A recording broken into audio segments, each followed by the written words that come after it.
All right, welcome to the first podcast of 2021. Super excited about today's guest, kind of a random situation here.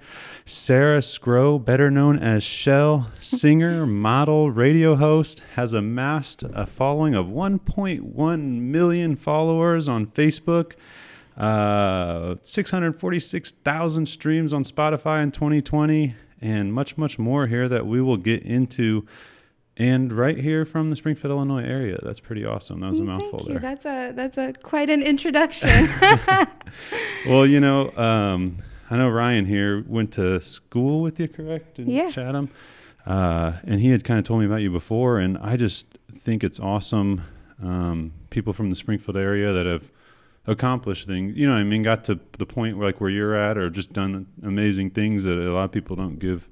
A lot of people think Springfield, you're not going to do anything from Springfield, you know what I mean? So it's awesome to see people that kind of get past that and kind of kill that. It's interesting because most of the time I'm sitting thinking I have so much more to do, and it's hard to step back and look at the things that I have done. Have accomplished already, yeah. But it's tough coming from Springfield because there is not necessarily an outlet for entertainment here. Right. And so if you want to do entertainment, most of the time you have to move. And that journey isn't always smooth sailing. Tough, yeah. So let's just I just want to jump back because I don't know you very well, but it'd be awesome just kind of jump back, I guess, to the beginning where you kind of got into some of this. Have you always kind of been a singer, interested in singing? So my parents joke I came out singing. I've loved it as long as I can remember. Around 5, I was running around my house singing at the top of my lungs, and my brothers were really angry about that, and my mom said if I was going to do that I had to take voice lessons. So she put me in voice lessons, and it was the one thing, because she put me in softball and gymnastics and whatever else, and it was the one thing that I loved, that I stuck with. And out here there were only so many options for young kid to get into with singing. So I got into all the choirs. I did all the choirs. I did the musicals. I did Muni, and that I did voice lessons, and that was about the extent of what I could do vocally out here. Well, that's awesome. So, you're good, and this was all kind of through high school then? Yes. So then at what point were you like, this is what I want to do. I want to do this with my career. What's the next step? What do I need to do here? Or It's interesting because, I always had this dream of being a pop singer. Yeah. And when I was younger, I was a chubby kid, and it wasn't always the most, when you tell people you want to be a pop singer and you don't look the part, and not only do you not look the part, but you live in Springfield, Illinois, people look at you like it's try to bring you down. It's funny. What you're saying is, what are you dreaming about that for? That's so funny. So not only was it kind of a joke, but it was also, when I was younger, my parents kind of wanted me to be somewhat realistic because they wanted me to succeed in life. Yeah. And well, it's a tough area to succeed. Entertainment is one of the hardest areas to succeed. And not only that, but when you don't live in an area that has lots of jobs in entertainment, like if you grew up in Los Angeles and you said you wanted to have a career in fashion photography, or you wanted to have a career in singing in any aspect, there's a plethora of jobs. Right. It doesn't seem so unrealistic. And growing up out there, you probably would have more connections. Exactly. It'd be a little bit easier to get in. But growing up here, it's the idea of success is much different. Mm-hmm. And so, getting to the end of high school, there were a number of things. I wasn't feeling very confident in myself outwardly. I didn't really see opportunities, but I still had this in the back of my head. I had this dream of singing. But I didn't know what to do. My parents were pushing me to go to college, and I didn't see any direct opportunities. So I thought, well, maybe I'll go to college for music. And that didn't really pan out. So I went to college for fashion design because that was also something I was somewhat interested in. Where'd you go? Lindenwood in St. Charles, Missouri. Okay. I was also a little afraid to be super far from home, so that was a good way for me to be close enough that I could drive home, right. but far enough that I could. Yeah, I get that. I went to Western, so it was kind of the same type of thing. Yeah. But I didn't really do much with singing through college. Really? I stayed in voice lessons, and that was about the extent of it. I think at that point I was feeling a little bit like it may be impossible. Yeah. And I believe in fate. I believe in things happening the way they're supposed Everything to. Everything happens for a reason. Yeah. You know? I always say that. And so I have a cool story. I was in my senior year of college, and when they're supposed to too. But I was in my senior year of college, and at this point I was kind of considering going into a career in special effects makeup. I had been doing makeup freelance for a while as a career, and I had taken a stage makeup course at school that I really loved. Cool, though. And I was starting to get into kind of the like prosthetics that I thought were very cool. But I was in the car, and usually when the radio ads come on, I change the channel, but for some reason I didn't. And there was a radio ad for a school that Nelly, the rapper, had opened in St. Louis called Extreme Institute. Yeah. I kind of remember when he did that, actually. Yeah, it's no longer, but yeah. But they had just opened it, and it was for music, recording and engineering, and music management. Yeah. One of my buddies was in the recording and had a little studio here in town. And did he go down there? I don't remember, but I remember hearing when he did that, because I don't remember if he went down there and took some classes or not, but I kind of remember that. Yeah, I thought it was a very cool thing. But anyways, the ad came on for it. And at the time I wasn't in voice lessons. And so I thought to myself, I wonder if they give voice lessons. So I called them, and they said they had one slot left for voice lessons, and I took it. And 2 weeks later, they asked me if I wanted to go on their summer concert tour with Murphy Lee and represent the school. And nice. So, of course, I said yes to that. Yeah, that's exciting. Then I met a producer out of St. Louis named Tech Supreme, and he asked if I wanted to make music. And I said, that's all I've ever wanted to do. And once I started, I didn't look back, and I dove right in. What year was that about? That was 2012, I want to say. Okay. So you started making music with him? Yes. Probably was a awesome experience, like getting in the studio and just getting that whole experience. Studios always have a cool vibe. You know what I mean? The music and just the creativity. I've never like sang or done anything myself, but I've always loved music. When my buddy had a studio, I loved just being there. One of the reasons I bought my first camera and started making videos was because of music. I've always loved music, always loved the studio vibe. So I could definitely see that. And as a singer, that, I'm sure it's even amplified, even from my interest. Definitely a learning curve there, though, because it is completely different to be a recital singer or a competition. Like I did vocal competitions and the show choirs and whatnot, but it's completely different to do that type of singing and to be a recording artist. And on top of that, it's completely different to be an entertainer and to be a front man. And especially if you've battled with self-image and self-acceptance, learning to get past that and make yourself a brand is a whole other thing.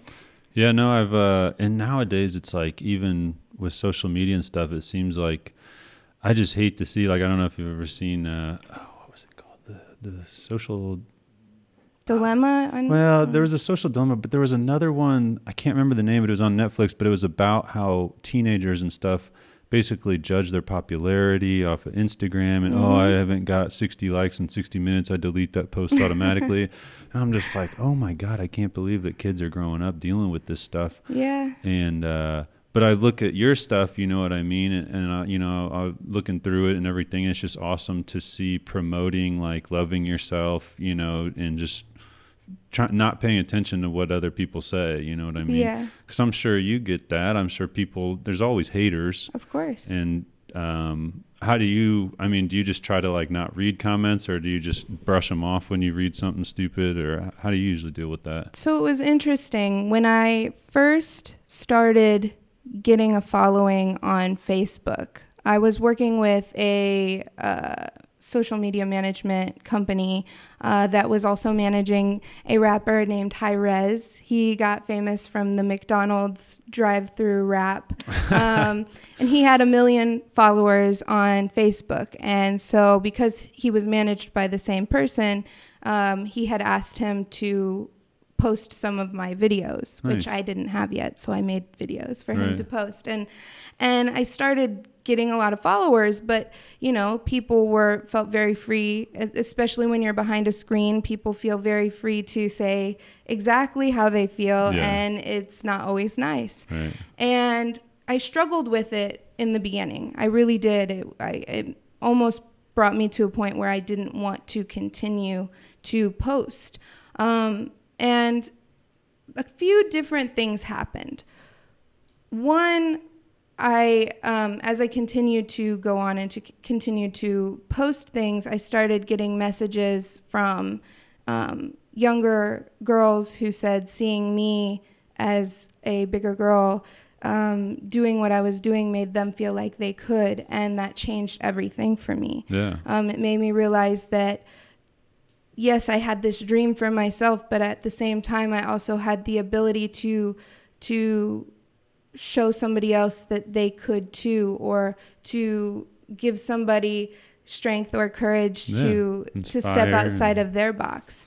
And, you know, Lord knows it's taken me seeing some other people doing the things that I want to do to get the inspiration from them as well.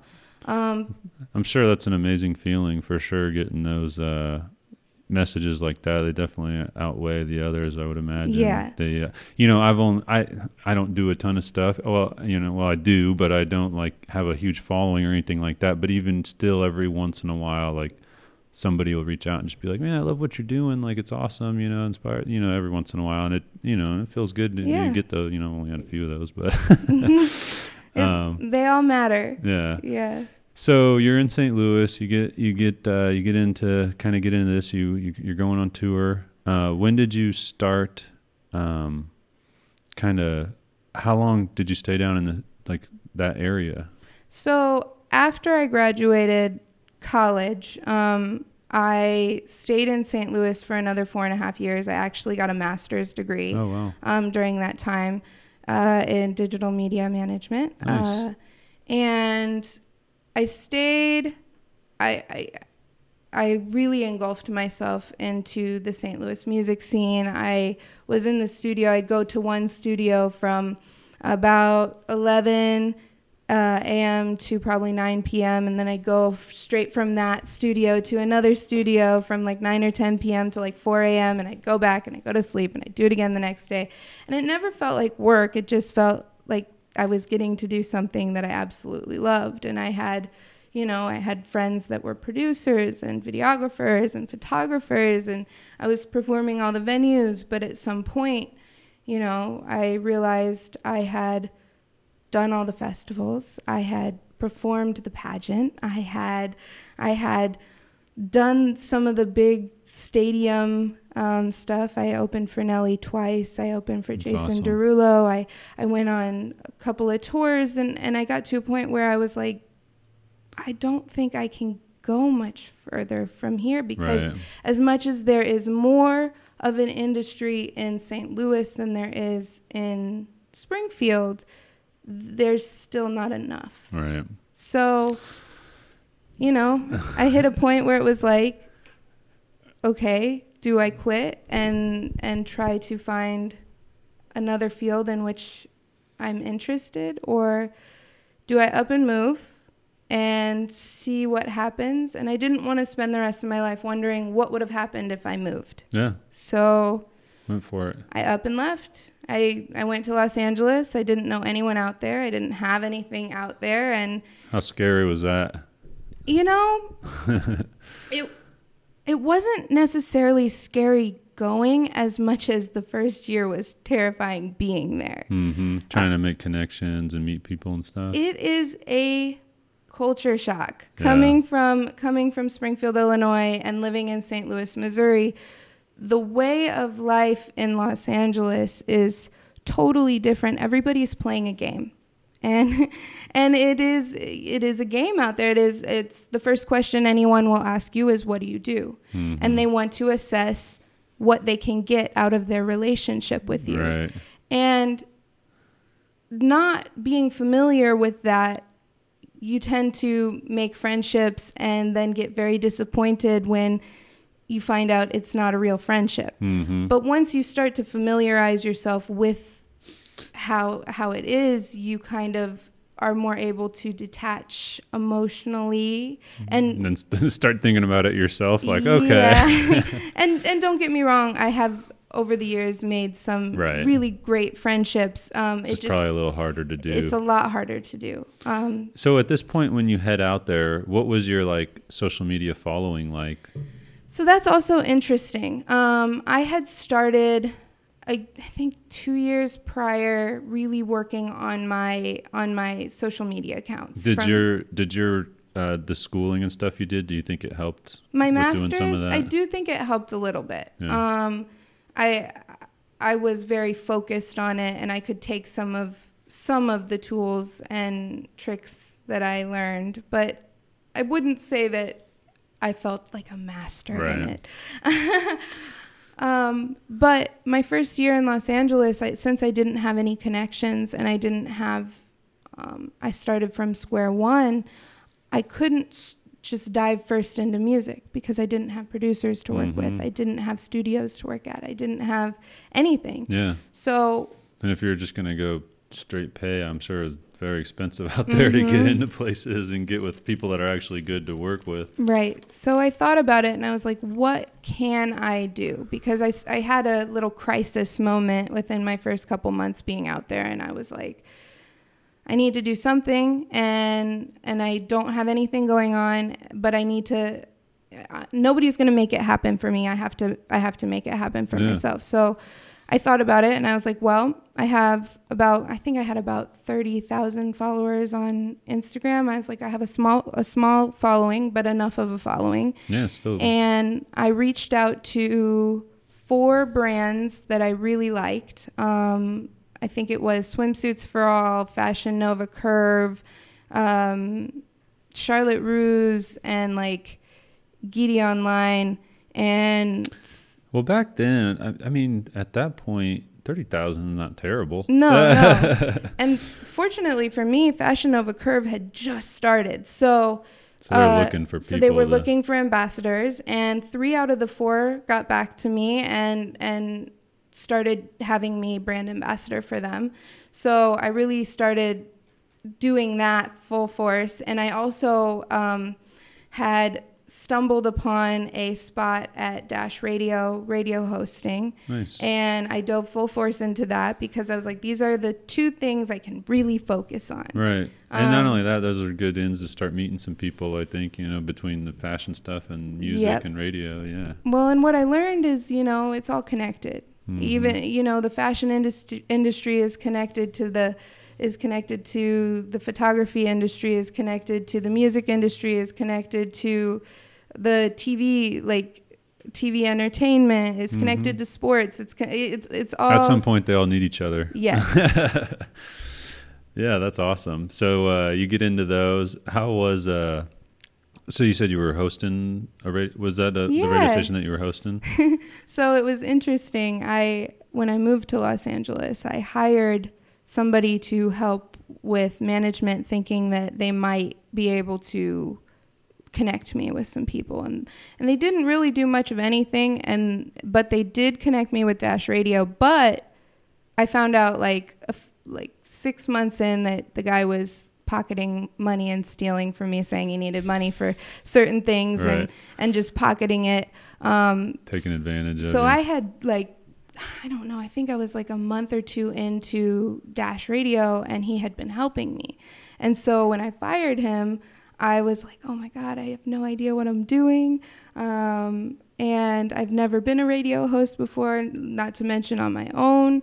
And so I just went in and did the best I could. And then one day, it was like a few weeks later, one of the heads came up to me, and I was like, oh, this is it. They're gonna kick me out of here. And she said, your show's doing really well. How would you like to do? What kind of show was it? Were you just hosting songs, like talking in between, like just like a DJ for the? They had told me initially they wanted somebody to do a EDM show. Okay. So I would make a catered playlist, and I would do little talking segments in between.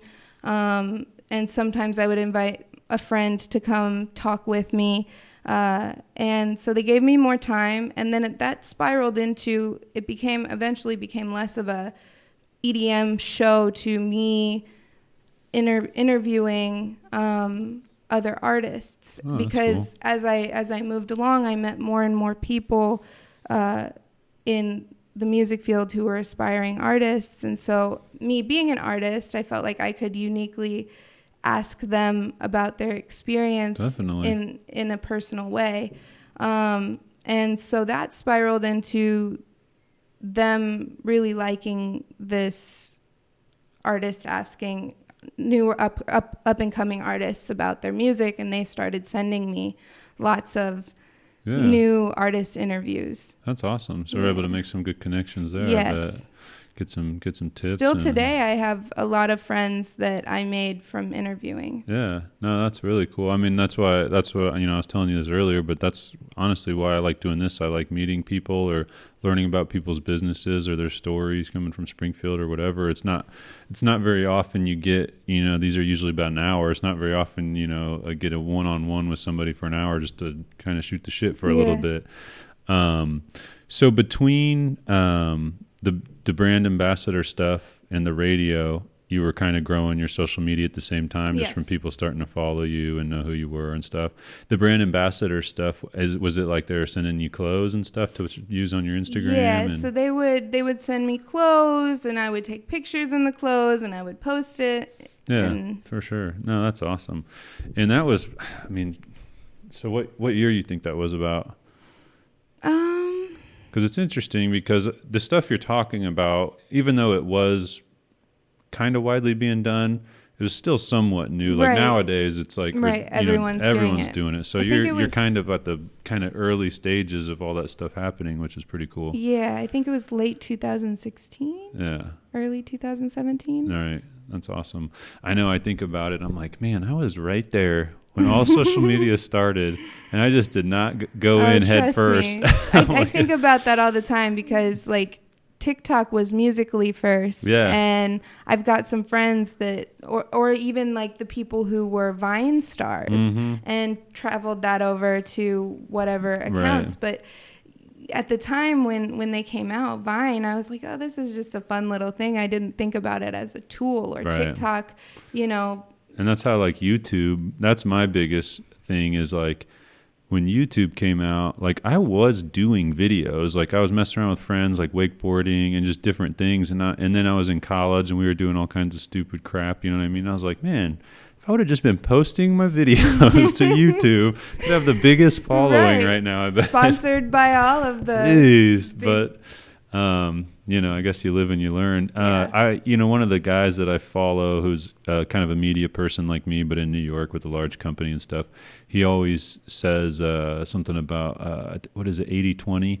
Like spend 80% of your time on the stuff that is big and is working and everything, and then 20 like dabbling in other little things. So like if that new social media platform comes along, you don't know if it's going to be the new TikTok. Right. But spend a little bit of your time in it and get to know it. That way you can recognize, like, yeah, all right, I'm already on here, and I just got to amplify it a little bit. Yeah. And honestly, we still try to do that a little bit on our side. We don't do probably as good a job as we should, but it's hard. It's because I do all of my own social media. Yeah, I was going to ask you if you did. I've had help here and there, but as of right now, I'm doing everything myself, and it is very hard to stay on top of TikTok, Instagram, Facebook, Twitter, and so then many. There's Clubhouse, Loom. I'm trying to think of SoundCloud. I could probably keep going, sure. but then I feel bad because I have all these notifications in all of these different platforms, and then there's emails, and then there's text messages. It's hard for sure. We, one of the things I always tell our customers is we manage your social media so you can manage your business, because it's tough to do it all. It's crazy. But it's so crucial too, though. The social media aspect, if I've learned anything over the years, I'm only where I am because of social media. Mm-hmm. I've willed it into existence through social media. Yeah. Well, I mean, it sounds like, you made some right choices, though. I mean, you can't give all the credit to social, but, Thanks, without you doing some of it. It took a little bit of endurance, too. But yeah. Well, getting out to California and getting into radio and, with you wanting to do music, doing those two things, those are brilliant moves. Like, you probably maybe didn't credit yourself at the time, or maybe necessarily know that that's why you were, I don't know, maybe you did, but I'm just saying, like, I could see that just kind of happening, and then all of a sudden be like, wow, that was perfect. I can't believe I did that. Because stuff like that does happen too, but those were two perfect moves, you know what I mean? So that's pretty cool to hear that those were the two things that kind of got you in with some people out there. Mm-hmm. So how long you been out there then? You said that was 2016? Yeah, it'll be 4 years in May. I think it's May 8th is my date. That's awesome. And it'll be 4 years, which is crazy because it feels like I just moved out there yesterday. Time goes by fast. So when did it when did you really was there a point where I was like, damn, my Facebook just jumped 200,000 followers. What is going on here? I don't know if there's sometimes it's a video or there's just a point where it's Facebook kind of spiraled out of control because my mom, I have to give a lot of credit to my family. My mom has been my right-hand man through all of this. I talk to her multiple times a day, even when I'm in Los Angeles, and she keeps me on track. If I forget things, she'll call me and be like, did you do this? Did you do this?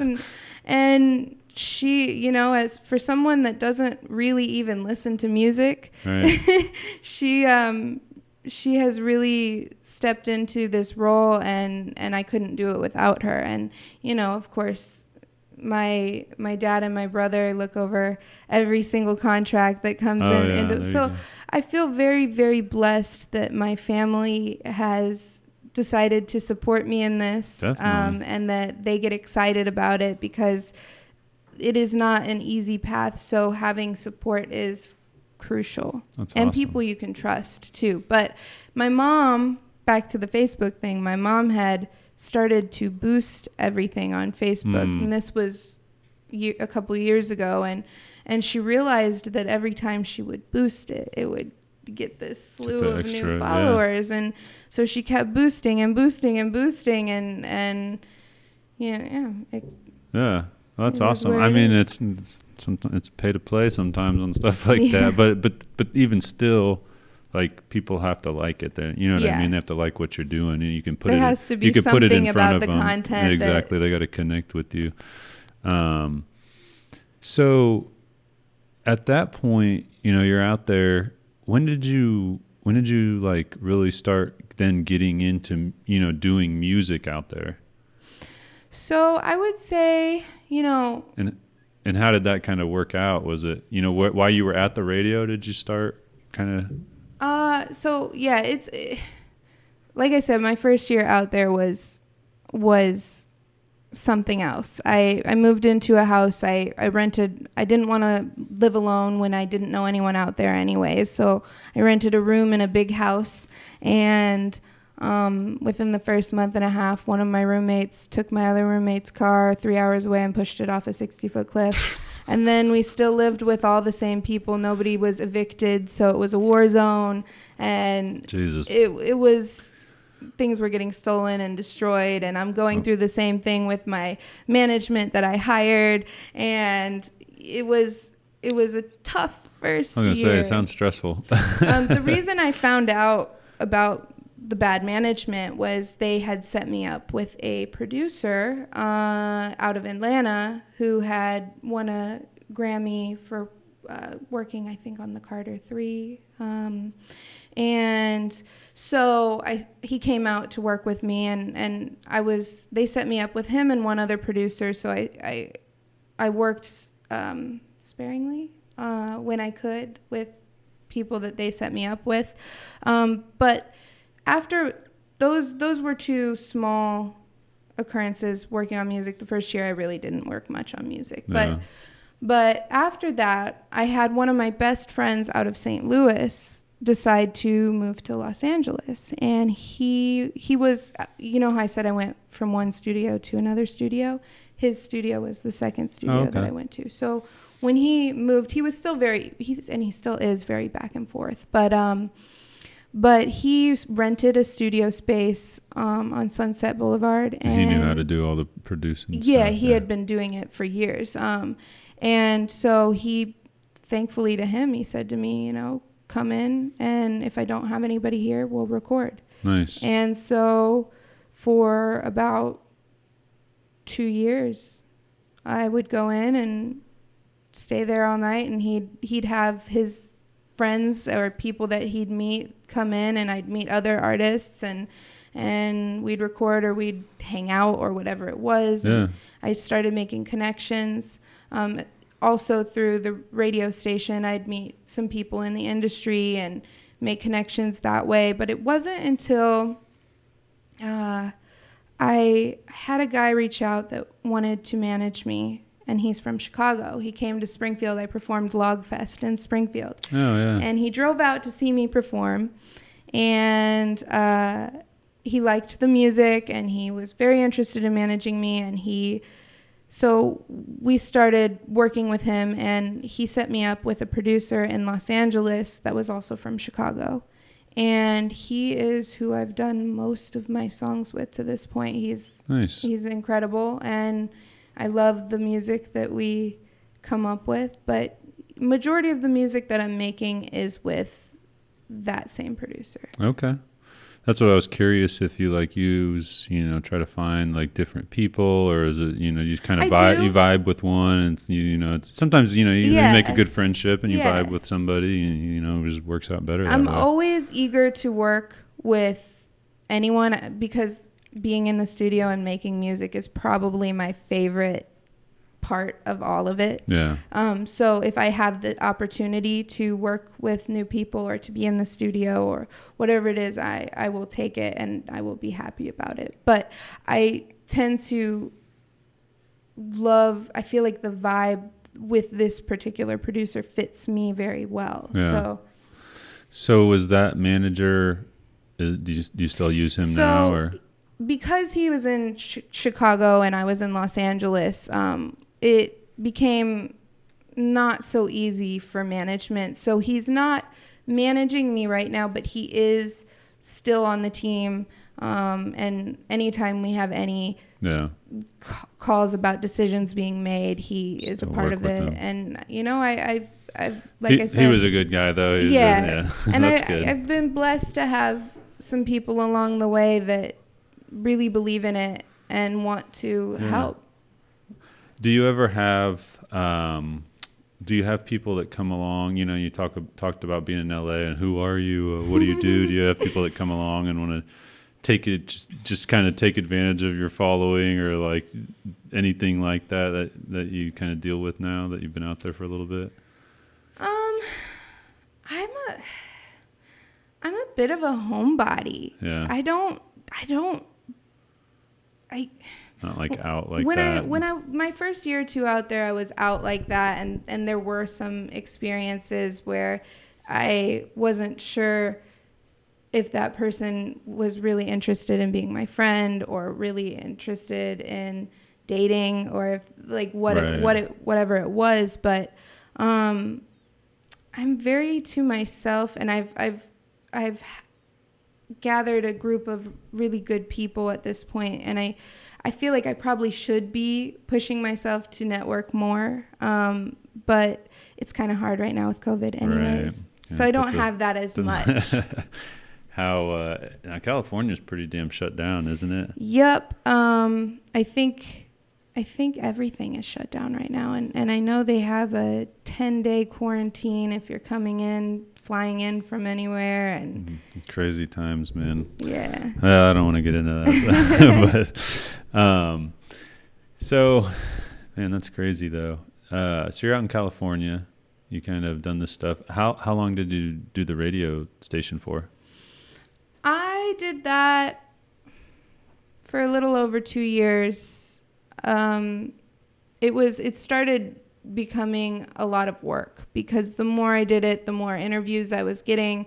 And, for me, I was a one-man band. So I was doing the research. I was doing the interview. I was recording the interview. I was editing the interview. I was choosing the music. I was taking the pictures and videos, and I was editing that, and I was posting on social media. I would send the social media posts to the radio station I need to focus on myself here. And yes, at some point, I felt like I was doing pretty well at it, which was great. But at some point, it was taking up way too much. It's only so much time in the day. Of my time, and I found myself neglecting other areas. So I stepped back, and then COVID happened, and they stepped back from doing radio shows anyways because you can't exactly have too many people come into a radio station. People criticize you, whatever. During all of this. How about like your music videos? How do you usually go about those? Do you have like a certain people you work with, or is it just kind of like try to find somebody to film them? Or, you know what I mean? I'm just curious from a video standpoint. Like, videos have been tough for me because I fund everything that I do, and so obviously I'm somewhat on a budget, and I've had some videographers reach out and offer to do the video, but then I still have to do all the costuming and all the props and all the set design and get all the do you usually actors. For your videos then come up like with how you want to do it and the vision for it all and everything? Yeah, I'll bounce it off of the director, but I'm hoping to find people moving forward that it can be a little less on me. Yeah. But when you're low budget, that's hard. Yeah, for sure. Well, they're good videos. Thank you. I mean, definitely. I mean, I understand that because, I mean, some of these people spend so much money on a video. You know what I mean? It's kind of low budget stuff though is kind of, in a way, cool because you have to figure out how to get creative with not having very much money. So that challenge can sometimes be neat to kind of take on. How about music? Do you write everything? Yes. Occasionally I'll have a friend sit down with me and bounce ideas. Yeah, and we'll write it together. But I really like to have not an attachment to what I'm saying, but to have it be real. Yeah. You know what I mean? To have it come from me. Right. Because that's always amazed me, like some of these songs that people sing that they just didn't write at all. And I'm like, man, I can't believe more singers don't just write their music. I mean, I guess after, you've done it for years and years and years, maybe it starts to get harder. I don't know. I mean, I'm not a writer, but I think there is an art to it. I mean, to me, it's a lot like poetry, and it has to have the right cadence, and it has to have the right rhyme schemes, and there's a formula. If you listen to any top 40 song, I was just sitting with one of my friends and going over this with her, but if you listen to any top 40 song, it's usually A, B, A, B, or A, B. And then I've heard that a lot. And there's somebody was telling me that they, who was it? They were telling me that now they have computer programs with like artificial intelligence that they'll literally plug a song into, and they let the song, like major record labels, they'll basically like tell them whether it's going to be a hit or something crazy. I mean, like I said, like, there is a formula. You can listen to every song on the top 40, and there's breaks at certain points. There's ad libs at certain points. You can hear similarities in every single song. Yeah. And if you're paying attention and you study it, then if you have a little bit of music background knowledge, right, you probably notice it more. But that's also a skill set. Mm-hmm. And not everybody has the time or the energy or the ear for that. So that's pretty cool, though, that you write your own stuff, because I feel like that's important. You know what I mean? Personally, sometimes when I hear like I said, when I hear artists didn't write their stuff, to me, it's just kind of I almost don't like it as much. Yeah. But so nowadays, you just came out with a new song. I did. Not too long ago. What was it, in November? I think it was late October. Oh, but the video came out in November. The video came out in November, I think 11th. And it's Nasty Woman. Nasty Woman. I took a listen to that, and it was a good video. I like the concept of it. Actually, I think we could play a little clip of it here. Brian wants.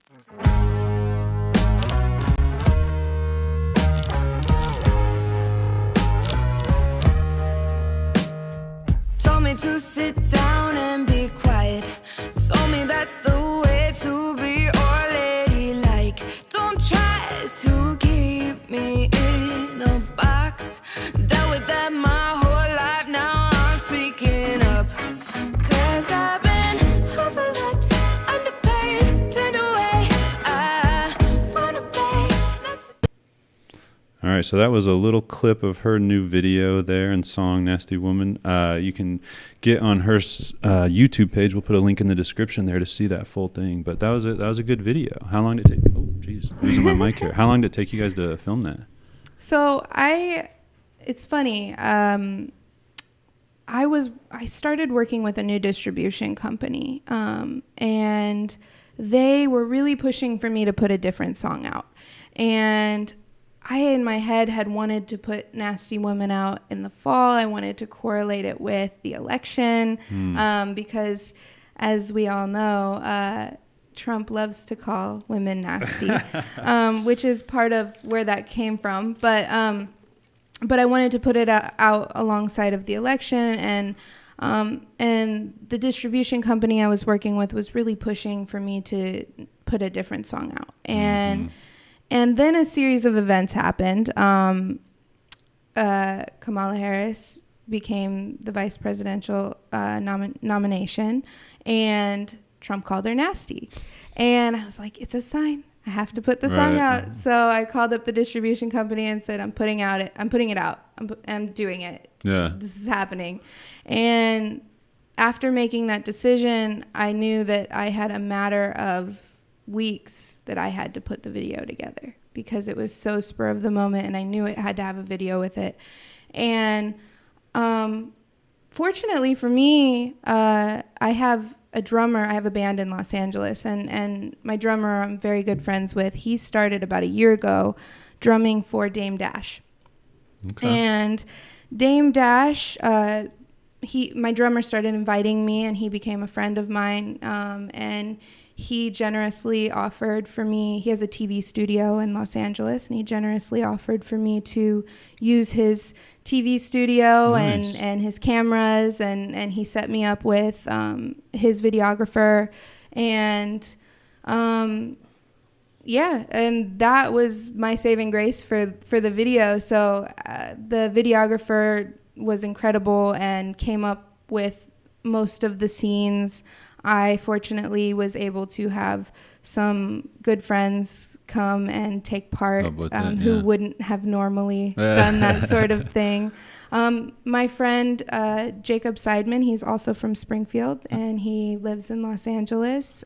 He's an actor, but he came up as a dancer, and he last minute, I think I called him a night or two before the video and asked if he would help me, and he choreographed everything, like the scenes with the puppeteering. He did all of that. He was the guy in the black suit in the back, also from Springfield. Nice. That's awesome. And yes, and two of my other friends that were there are from St. Louis, perfect, living in Los Angeles. But yeah, it was very last minute. It was very Well, it doesn't look last minute. What can we do to make this? That's credit to the videographer. Yeah. He really did his thing, and I'm very grateful to everyone who helped to make it happen, because you're right. It looks very professional for the budget, for the amount of time, and I think it's got almost 500,000 views. Yeah, which is awesome. It went over. I think it's a little above that now. Is it? So yeah. That's exciting. That's what do you think helped attribute to that? Some of the other stuff you've been doing compared to other videos. I know you have some other ones that got quite a few 100,000. But this one looks like it's the most, and it's been up for not very long. Yeah, I've had a really good year. When quarantine started, I was just about to go to South by Southwest, and I had a couple of shows. I've always wanted to go down there. It's very cool. If you ever get the chance, if things get better and whatnot, it's a cool place to be. But I had a couple of showcases, and I was super disappointed, and I was like, I don't know how to keep things rolling from here. And one of my friends called me, and he blew up over the last year. He had a song go viral, and nice. We wrote a song together called Party of One. Yep, and I listened to that one. That was he good. called me and he said, this is the perfect quarantine song. He said, everyone's having a party of one. Put it out. And I said, you're right. And so I liked you pushing the sofa out in the middle of the street. Yes, I had one of my friends who went to Lindenwood with me. She flew out to stay with me for a month, and she does videography and photography, and so we were just running around the streets of Los Angeles. We saw some stuff sitting on the curb, a couch, dragged it out. Yeah, that's hilarious. But I really thought about it, and I was like, I can't do shows. I can't tour. I can't. But everybody's online. But and wants I was entertainment. like, what can I do? So I've had these moments through my career. What can I do? And instead of sitting and thinking, everything's right. shit. There's nothing I can do. I was like, okay, I can put out music, because I have all these songs that I've been wanting to put out that I have been sitting on. So I can put out some of these songs, and I can work on TikTok, which I had not even started. And my idea with TikTok was, even though, to be honest with you, I really hate making TikTok videos, and it's not the most fun thing for me. Right. I was looking at it like, you almost have to. Yeah, I mean, strategically, you can use all social media platforms to, I feel like as a brand, as a business, you are missing a huge marketing point if you're not taking advantage of these social media platforms. Especially with you and the position, everything you're doing, music. Right. TikTok is just crazy. And I was also thinking about the fact that when you listen to the radio stations now, 80% of the songs on the radio stations blew up on TikTok. Mm-hmm. And I was like, well, look at all these people just coming out of nowhere. Yeah. And I don't know how much you've looked into TikTok, but I've done a lot of research on it just out of curiosity for advertising sides of things. And I don't know what it costs now, but the whole challenge thing, to get on that thing, you can pay and set up a challenge, and then you're featured on that list. And then in my head, if I was a musician, I would pay the money for it. I would obviously pick a song that I know I could pull a little 15-second clip out of, pay the money, 1, for the challenge, 2, pick 4 or 5 high, followed TikTokers to create, to help create that challenge, and then have them be the first ones to post it. And obviously you do it also. And I just don't see how it could not blow up if somebody did that. You know what I mean? I don't know what it costs now. It's probably way more expensive than it was when TikTok first got started. There are also other ways to go about it. You can reach out to or pay other TikTok influencers to do videos to your song, and then that will spiral into their followers doing videos to that song. And that's kind of what I meant, is the mix of having it featured on there, and then also them doing the I don't get on. I'm on it. I don't make as many as I should to be familiar with it, but we do it a little bit here. Yeah. But yeah, so my goal with TikTok was, get somewhat of a following and then hopefully have TikTok headquarters reach out to me and then find out about trying to get my song on the playlist, which happened. I ended up getting my song Friends on the new releases on TikTok. Nice. And it was up there for 2 months. Perfect. And do they give you any kind of statistics off of that? Then when you have a song on there, do you get any kind of... I get statistics like how many people did a video to my song, and I haven't checked in a while. Interesting. But I think it was around 1,000 or so the last time I checked. Yeah. Videos. But yeah, I really wanted to focus this year on putting out some music and working on new social media platforms. And, when I put out Nasty Woman, I really wanted to make a big wave because I felt like it had the ability to make a statement. Mm-hmm. And so I hired a publicist for Nasty Woman. Oh, nice. And she really went out of her way above and beyond to push it as hard as she could. And so what should she do? Like submit it to different websites, just help get exposure? She reached out to all her contacts through magazines, newspapers, radio stations. And just out of curiosity, did you know somebody or how'd you find? So my old manager out of Chicago, I don't know if he knew her or knew of her, and she's out of New York. Okay. And she's managed like Love and Melanie Martinez. Nice. Or not managed, done PR. Yeah. And so he reached out to her, and she's a feminist, and nice. So I think my story resonated with her. Awesome. And yeah, she's gone above and beyond for me, and even now she's like, I want to be on the team, and we're gonna make this work. New relationship. Yeah, that's great. So past the music though, have been doing modeling. I saw like some Sports Illustrated stuff. How did all that come about? So music was always the goal. But I've never, like I said, with social media and with radio, I've always felt like planting seeds was never a bad thing. Yeah. And so I had started to do the brand ambassadoring, so it was like Instagram modeling, and that spiraled into me doing a couple of freelance modeling gigs in Los Angeles, and that at some point, I think it was last September, I performed CurvyCon in New York City, which is a really big body positivity convention. That's cool. And it's during New York Fashion Week. And the reason that happened is probably about 8 months prior to CurvyCon, I was doing my research on people in the industry that were all about body positivity, because that's part of my brand. And I found the creators of CurvyCon, and I thought, this is really cool. What they're doing is very cool.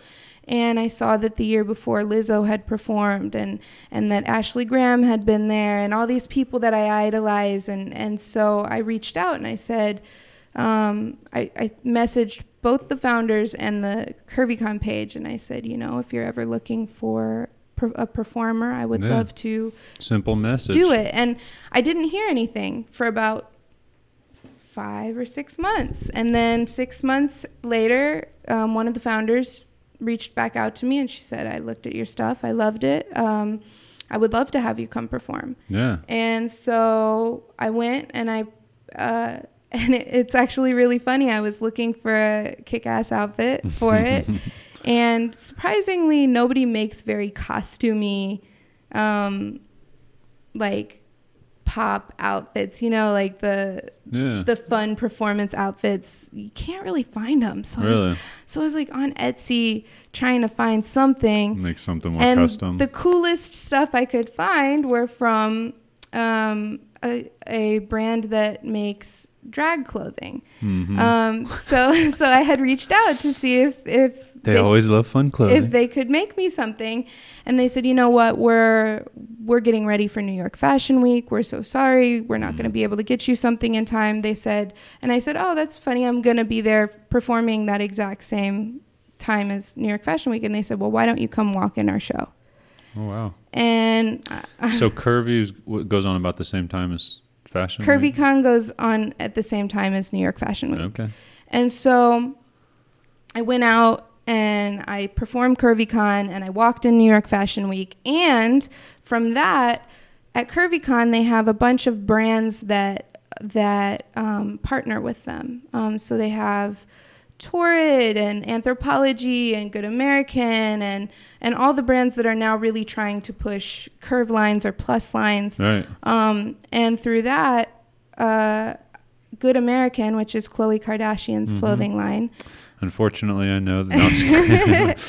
I'm sitting there with my wife watching Keeping Up with Kardashians in the background all the time. They were there, and they came to me and they said, we saw you on the lineup and we checked you out, and how would you feel about coming to do a shoot with Khloe? Wow. And I said, that would be awesome. Yeah. No, I don't want to do that. And so I got to be part of the good squad and do a shoot with Khloe Kardashian. Wow, what an experience. Yeah, that's awesome. And also through CurvyCon, Anthropology reached out and had me walk 2 shows for them in Los Angeles, which all of that then spiraled into me getting signed to a plus size modeling agency last Christmas. Awesome. It's crazy, all that stemmed from a message to them. Hey, if you ever want me to do this. Yeah, and people are afraid to just do that, simply reach out. Maybe you won't get a response. It's probably a little bit easier on your side because you had a decent following on everything, but. Yes, but even if you don't, this is why I was saying social media has really been my key to getting to where I am, is because if you use it correctly, you can really, you have access to anyone. Right. And it doesn't always mean they're going to see the message or that they're going to respond. But if you reach out to 100 people, exactly, you're probably going to get 15 or 20 responses. Yeah. Not everyone's going to, but you're going to get somewhere. Yeah. And you just have to be willing to take the time and to do the research. Take all the no's along with the yeses. Yeah, it's all part of it.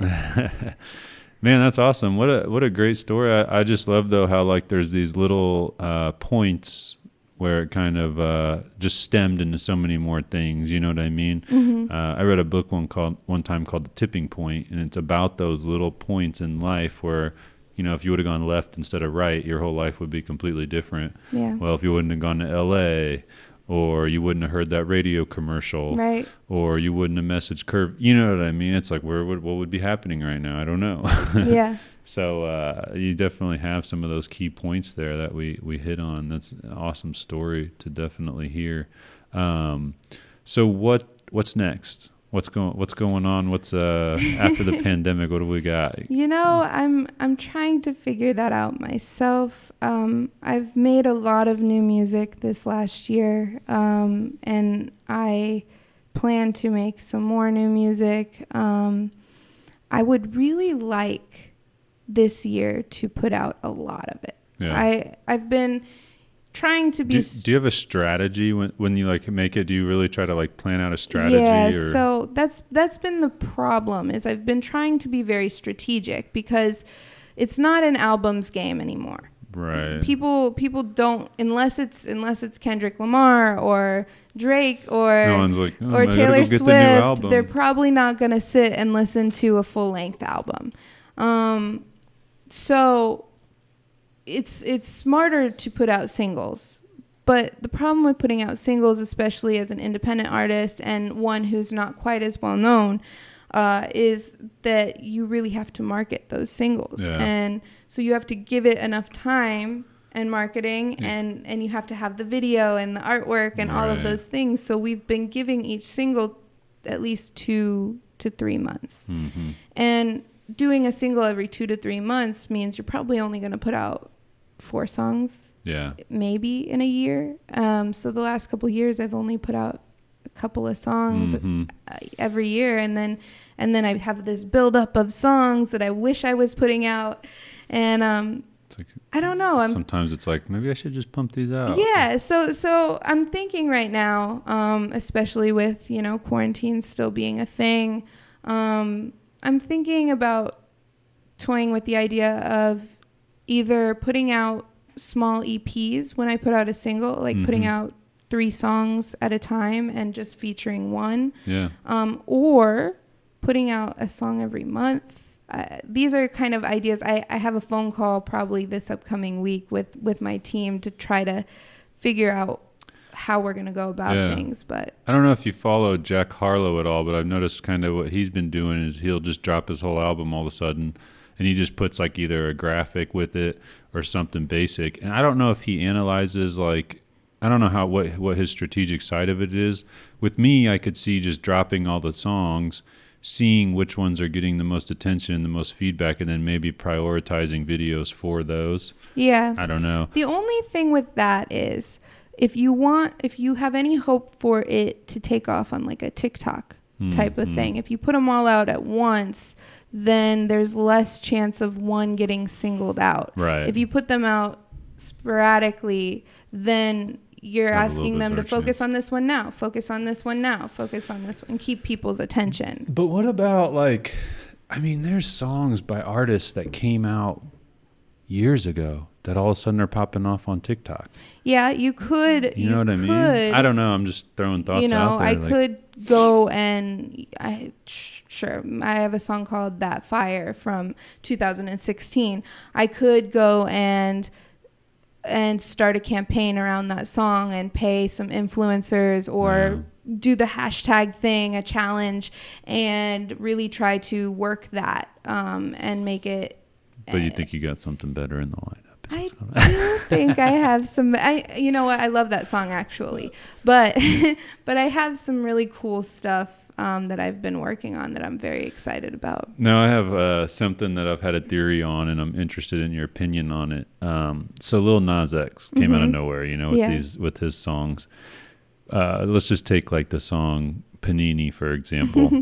It's only like a minute long. Yeah. It's so short. And I'm like, did he do that on purpose? So like on Spotify, like in my head, like when you listen to it, you get more streams. Yes. Is that a thing? Does that work like that? Or I hadn't thought about that until just now, but it is smart. Have you listened to? Because if it gets stuck in your head and you keep wanting to listen to it, but it only lasts a minute, you're going to sit there and keep replaying it so you can hear it. Songs are getting shorter and shorter. I don't know if you've listened to, like, if you're paying attention to a lot of the radio songs, but it used to be that most songs on the radio were like around 3.5, 4 minutes. And now it's more around 2.5, 3 minutes per song. Why do you think that is? Attention spans? It could be attention spans. It could be exactly what you're saying. I didn't even think about it, but I've been making shorter songs too. Most of my songs are around 2 minutes and 30 seconds. Too. If you just can, you don't have to come up with as many lyrics. True. I think we're getting rid of bridges as well. Third verses and bridges aren't really a thing as much anymore. Interesting. And